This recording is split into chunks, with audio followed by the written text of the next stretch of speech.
திருமதி ஜெயமணி அவர்கள் 40களின் தொடக்கத்தில், அதாவது 1940 தொடக்கத்தில் சூடாலை என்னும் புனைப்பெயரோடு எழுத்துலகில் நுழைந்தார். இவர் எனது தாய்வழி பாட்டியாவார். 1944ஆம் ஆண்டு கல்கி இதழ் நடத்திய சிறுகதை போட்டியில் 2ஆம் பரிசும் பெற்றார். அவர் எழுதிய கதைகள் ஏறத்தாழ 60 ஆண்டுகளுக்கு பிறகு முதலாக நூல் வடிவம் பெற்றது என் தாய்மாமன் உதவியால். அத்தொகுப்பில் உள்ள கதைகள் மனித உறவுகளையும் வாழ்வியல் சிக்கல்களையும் உணர்ச்சி நலம்பட சித்தரிக்கின்றன. இவற்றில் சிலவற்றைகளை நான் உங்களுக்கு படித்து காண்பிக்க இருக்கிறேன். உள்ளும் புறமும் என்னும் இந்த தலைப்பு கதையில் சீதா என்னும் பெண் தன் கணவனை புறக்கணித்து நடக்கிறாள். தன் தோழியின் இல்லற வாழ்வோடு தன் வாழ்வை ஒப்பிட்டு காணும் சந்தர்ப்பம் ஒரு நாள் அவளுக்கு ஏற்படுகிறது. அப்போது கிடைத்த சிந்தனை பொறியால் அவளது மனம் மாற்றமடைகிறது. இந்த மனமாற்றத்தை வாசகர்கள் படிப்படியே உணர்ந்து போற்றும் வகையில் கதையின் நிகழ்ச்சிகளை அமைத்து காட்டும் ஆசிரியர் திறமே திறம். உள்ளும் புறமும். இவ்வளவு நாளாய் அடக்கமான பெண் என்று பெயர் வாங்கிவிட்டு இப்பொழுது எதிர்த்து பேச தைரியமில்லை. இதையெல்லாம் அவர்களே தெரிந்து கொள்வார்கள் என்று எண்ணியிருந்தேன்.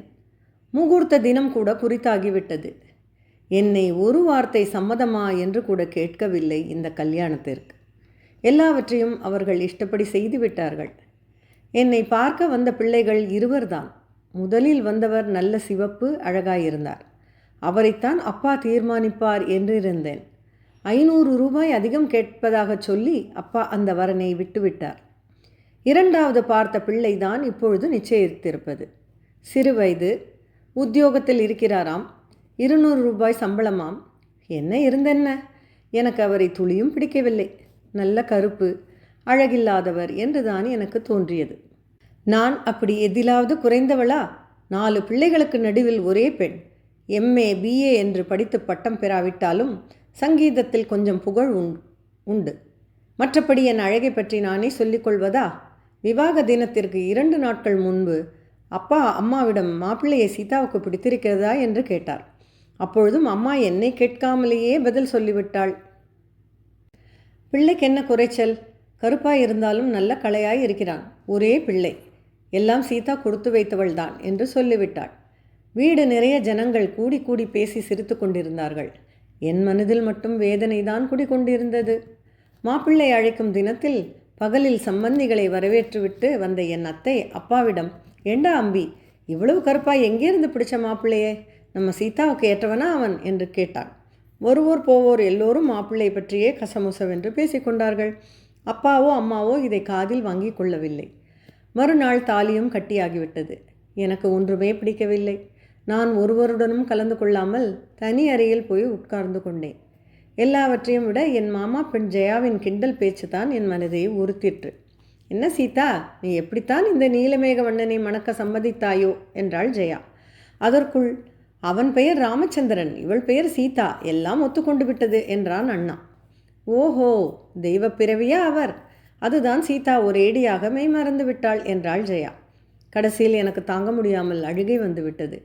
இதை கண்ட அம்மா, நன்றாயிருக்கிறது, கல்யாணத்தில் அப்படித்தான் கேலியும் பரிகாசமும் இருக்கும், இதற்கெல்லாம் அழுவார்கள் என்று கோபித்து கொண்டாள். அவர்கள் சொல்வதற்காக மட்டுமா நான் அழுதேன்? இருக்கட்டும், இவர்கள் இஷ்டம் போல் எல்லாம் முடிந்துவிட்டது. பின்னால் அந்த மாப்பிள்ளை உட்பட எல்லோருக்கும் சரியான பாடம் கற்பிக்கிறேன் என்று மனத்துக்குள் கருவி கொண்டேன்.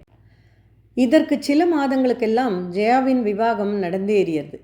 சில அசௌரியங்களால் நான் கல்யாணத்திற்கு போக முடியவில்லை. அவள் நான் வராதது பற்றி வருத்தம் தெரிவித்து ஒரு கடிதம் எழுதியிருந்தாள். அதில் அவளுடைய ராஜ வடிவுள்ள கணவனை பற்றிய புகழ்ச்சிதான் அதிகமாயிருந்தது. அது என் துரதிர்ஷ்டத்தை குத்தி காட்டுவது போல் இருந்தது.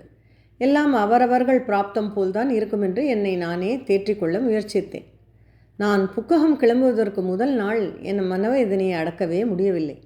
அம்மா முதலியவர்கள் நான் அவர்களை பிரிவதற்காக அப்படி இருக்கிறேன் என்று எண்ணி எனக்கு ஆறுதல் சொல்ல ஆரம்பித்து விட்டார்கள். புக்ககம் வந்ததிலிருந்து ஒன்றிலேயும் பற்றுதல் இல்லாமல் இருந்து வந்தேன். நான் என் போக்காக நடந்து கொள்ள சங்கரியும் அத்தையும் எவ்வளவோ உதவியாய் இருந்தார்கள். சங்கரி அவருடைய ஒரே தங்கை, வயது 12, நல்ல குணமுள்ள பெண். நிம்மதியற்று இருந்த என் மனதிற்கு சங்கரியின் நேசம் சற்று ஆறுதலாய் இருந்தது. வீட்டோடு இருந்த அவருடைய அத்தையிடம் எல்லோருக்குமே மதிப்பும் மரியாதையும் அதிகம். என் மாமியாரும் அவரும் நான் குதூகலமாய் எல்லாரோடும் கலந்து கொள்வதில்லை என்று குறைப்பட்டு கொள்ளும் பொழுதெல்லாம் சிறுசுதானே, சங்கோஜப்படுகிறாள், பழகினால் தன்னாலே சரியாகி விடுவாள் என்று சமாதானம் சொல்வாள் அத்தை. அவருக்கு நான் பாடி கேட்க வேண்டுமென்று ரொம்ப ஆசைதான். ஆன மட்டும் பாடுபட்டு பார்த்தார். அத்தையின் சலுகையால் நான் அதிலும் தப்பித்து கொள்வேன். அத்தையின் கட்டாயத்தின் பேரில் சில நாள் மாலை வீணையுடன் சேர்ந்து பாட ஆரம்பிப்பேன். ஆனால் அவர் வெளியிலிருந்து வந்த மறுநிமிடமே எல்லாவற்றையும் நிறுத்தி விடுவேன். இதை கண்ட அத்தை சிரிக்க ஆரம்பித்து விடுவாள். எல்லோரும் கூட சேர்ந்து சிரித்துவிட்டு பேசாதிருக்க வேண்டியதுதான். ஒரு நாள் என்னை தனியே அழைத்து என் கணவர் நான் ஏன் ஒரு மாதிரி இருக்கிறேன் என்று வற்புறுத்தி கேட்டார். என்னால் பதில் சொல்ல முடியவில்லை.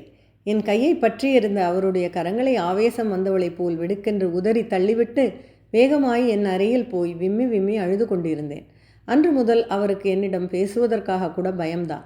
எங்களுக்கு நடுவில் ஏதேனும் கேட்பதோ சொல்லுவதோ எல்லாம் சங்கரி மூலமாகவே நடந்தது. மாமியார் காப்பி கொடுத்து விட்டு வா என்றால் மெல்ல சங்கரியிடம் கொடுத்து அனுப்பிவிடுவேன். அன்று சங்கரி தன் அண்ணாவை பற்றி பெருமையாக பேசி கொண்டிருந்தாள். கடைசியில் அவருக்கு சங்கீதத்தில் ரொம்ப பிரியம் என்றும் எவ்வளவோ பெண்களை பார்த்திருந்தும் நான் தான் அவரை சங்கீதத்தால் கவர்ந்து விட்டேன் என்றும் சொல்லி வந்தாள். அந்த ஒரு குணத்திற்காகவே உன் அண்ணாவை கண்டு பெண்களெல்லாம் மோகித்து விடுவார்கள் என்று எண்ணிவிட்டாராக்கும் என்று கேட்டுவிட்டேன். என் வாழ்நாளில் என்னையும் மீறி அன்றுதான் மனதை விட்டு பேசிய நாள். பின்னால் காலடி ஓசை கேட்டு திரும்பி பார்த்தேன். மனம் திக்கென்றது. அவர் மாடிப்படி ஏறி கொண்டிருந்தார். சங்கரி எப்படி நினைத்தாலும் இது அவர் காதில் பட்டிருக்குமோ என்ற கவலை என்னை வருத்தியது. ஆத்திரத்தில் சொல்லிவிட்டு பின்னால் ஏன் சொன்னோம் என்றிருந்தது. ஆனால் அவர் அது பற்றி என்னை ஒன்றுமே கேட்கவில்லை. நான் எப்படி இருந்தாலும் என்னிடம் எல்லோரும் பிரியமாகவே இருந்து வந்தார்கள். அன்று வெள்ளிக்கிழமை வீடு தடபுடல் பட்டது. அவருடைய சிநேகிதருக்கு சொந்தக்காரர் அடுத்த வீட்டிற்கு குடும்பத்துடன் குடி வருகிறாராம். அவருக்கு இரவு இங்கு விருந்து செய்ய ஏற்பாடாகி இருந்தது. தன்னை அலங்காரம் செய்து கொண்டு புது விருந்தாளிகளை எதிர்பார்த்து வாசலுக்கும் உள்ளுக்குமாக நடந்து கொண்டிருந்தாள் சங்கரி. இதோ பார், யார் பார் மன்னி என்று என்னை ஒரு குலுக்கு குலுக்கினாள் சங்கரி. என்னவென்று திரும்பியதும் அவள் பின்னால் வந்த ஜெயாவை கண்டு திகைத்து விட்டேன். பின்பு ஜெயாவின் புருஷர்தான் அந்த புது விருந்தாளி என்பது தெரிந்தது. ஒரு வருடத்திற்குள் ஜெயா எப்படி மாறிவிட்டாள்? விளையாட்டும் கேலியுமாய் எப்பொழுதும் சிரித்து கொண்டிருந்த ஜெயாவின் முகம் ஏன் இப்படி வாட்டமடைந்து விட்டது? எனக்கொன்றும் புரியவில்லை. பக்கத்தில் தானே இருக்கப் போகிறாள், மெல்ல விசாரித்து கொள்ளலாம் என்று எண்ணினேன். அப்பொழுதுதான் அவளுடைய அழகிய கணவனை பற்றி நினைவு வந்தது. அவரை பார்க்க வேண்டும் என்ற ஆவலை தடுக்க முடியவில்லை.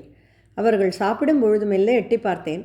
அந்த முகம் நான் முன்பே பார்த்த முகமாய் தோன்றியது. ஒரு கணம் நினைவு வந்துவிட்டது. என் மார்பு படபடத்தது. ஏன்? என்னை முதலில் பார்க்க வந்த பிள்ளைதான் ஜெயாவின் கணவன். மறுநாள் அவர்கள் பக்கத்து வீட்டுக்கு போய்விட்டார்கள். ஜெயாவை பற்றி என் மனம் எண்ணாததெல்லாம் எண்ணிற்று. அந்த அதிர்ஷ்டக்காரி குடும்பம் நடத்துவதை பற்றி விதம் விதமாய் கற்பனை செய்து பார்ப்பேன். ஆனால் ஜெயா ஏன் அப்படி இருக்கிறாள்? பக்கத்து வீட்டில் இருந்த ஜெயாவும் நானும் அடிக்கடி சந்திப்பதில்லை. ஒரு நாள் அத்தையிடம் சொல்லி அவளை அழைத்து வரச் செய்து தனியே விசாரித்தேன். என் பேச்சை கேட்டதும் அவள் கண்களில் நீர் ததும்பி விட்டது. என்னை ஒன்றும் கேட்காதே சீதா, உனக்கே எல்லாம் தெரிய வரும் என்றாள். எனக்கொன்றும் புரியவில்லை. மாமியார் சற்று முசுடா இருக்கலாம் என்று எண்ணினேன். அவர்கள் வீட்டுக்கு அடிக்கடி போய் வரும் சங்கரி ஜெயாவின் புருஷர் அடிக்கடி அவளை கோபித்துக் கொள்வதாகவும் அவள் மாமியார்தான் பிரியமாக இருக்கிறார் என்றும் சொல்லுவாள். அதை என்னால் நம்ப முடியவில்லை. அன்று ஜெயாவின் நாத்தனார் குழந்தைக்கு ஆண்டு நிறைவு. எங்கள் எல்லோருக்கும் ஜெயா வீட்டில் விருந்து. சாப்பாடு முடிந்து எல்லோரும் கூடத்தில் போய் உட்கார்ந்தோம். அத்தை பொழுதுபோக்காய் இருக்கும் என்று தெரிந்தவர்களை பாடும்படி சொன்னார். முதலில் மறுத்த ஜெயா அத்தையின் வேண்டுகோளை தட்ட முடியாமல் பாட ஆரம்பித்தாள். ஜெயா என்ற கடுமையான குரலை கேட்டு நானே நடுங்கி போனேன். ஜெயா எழுந்து போய்விட்டாள். பின்னோடு சங்கரி சென்று திரும்பி வந்து, அத்தை, நீ ஏன் அவளை பாடச் சொன்னாய்? அதற்காக அவள் அடிபடுகிறாள் என்றாள். நாங்கள் எல்லோரும் பிரமித்து போனோம். சற்று நேரத்திற்கெல்லாம் அங்கே வந்த ஜெயாவின் முகமெல்லாம் இங்கே இருந்தது. இது என்ன ஜெயா என்றேன். இதுதான் வாழ்க்கையின் பரிசு என்றாள். பாடக்கூடாதா? இதை கேட்டதும் ஜெயாவுக்கு ஆத்திரம் வந்தது. பாடக்கூடாது, பிறரோடு பேசக்கூடாது, சிரிக்கக்கூடாது, அழவும் கூடாது, இன்னும் என்ன தெரிய வேண்டும் உனக்கு என்றாள். இதற்குள் அவள் மாமியார், 4 பேருக்கு எதிரே பாடினால் அவனுக்கு பிடிப்பதில்லை, என்ன செய்வது, சற்று முன்கோபக்காரன் என்று வியாக்கியானம் செய்தாள். வீட்டிற்கு வந்ததும் மனம் ஏதோ செய்தது. சற்று வெளி மாடியில் போய் தனியே இருக்கலாம் என்று போனேன். பக்கத்து வீட்டு மாடி அறையில் ஏதோ பேச்சு குரல் கேட்டதால் உற்று கவனித்தேன். அவ்வளவு பேருக்கு நடுவில் இப்படியா அவமானப்படுத்துவது என்று விசும்பலுக்கிடையில் ஜெயா கேட்டாள்.